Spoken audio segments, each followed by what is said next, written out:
নবীনগরের প্রয়াত সাংবাদিক আশিকের দোয়া মাহফিল ও শোকসভা অনুষ্ঠিত।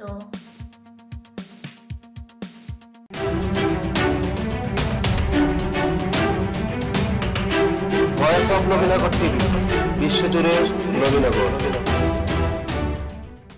চানবাছার পাঠানো ভিডিও তথ্যে বিস্তারিত।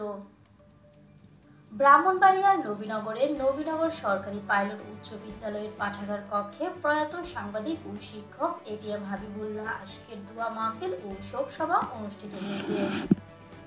রবিবার সন্ধ্যা 7 ঘটিকায় উপজেলার বিভিন্ন সাংবাদিক সংগঠনের নেতৃবৃন্দের আয়োজনে এই দোয়া মাহফিল ও শোকসভাটি অনুষ্ঠিত হয়েছে।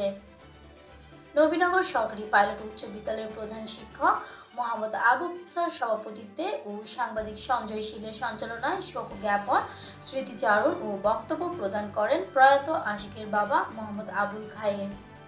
নবীনগর সরকারি পাইলট উচ্চ বিদ্যালয়ের সহকারী প্রধান শিক্ষক কাজী মোহাম্মদ ওয়াজেদুল্লাহ জসিম, সাপ্তাহিক নবীনগর পত্রিকার সম্পাদক ও প্রকাশক মোহাম্মদ আব্বাস উদ্দিন হেলাল, স্টার টিভি অনলাইনের সিও মোহাম্মদ শাহিন রেজা টিটু, নবীনগর প্রেস ক্লাবের মিঠু, সূত্রধর পলাশ, সাধন সাহা জয়, শাফিউল আলম, নবীনগর উপজেলা প্রেস ক্লাবের জহিরুল ইসলাম জহির, নবীনগর ফটো জার্নালিস্ট অ্যাসোসিয়েশনের সভাপতি রেজাউল হক রহমান, চানবাছা নবীনগর সাংবাদিক ঐক্য পরিষদের সভাপতি চৌধুরী শরীফ রনি, বাংলাদেশ সাংবাদিক কল্যাণ পরিষদ সাধারণ সম্পাদক খন্দকার আলমগীর হোসেন, সাংগঠনিক সম্পাদক শেখ মিহাদ বাবু, নবীনগর সাংবাদিক সমিতির সভাপতি Haji Mohammad Kawsar Ahmed, Nabinagar model press club 1-এর সিনিয়র সাংবাদিক Mohammad Anwar Hossain, Nabinagar model press club 2-এর সভাপতি মোহাম্মদ খলিলুর রহমান খলিল পরদেশী, মোহাম্মদ আল আমিন, নবীনগর রিপোর্টার্স প্রেস ক্লাবের সভাপতি মোহাম্মদ মামুন খান,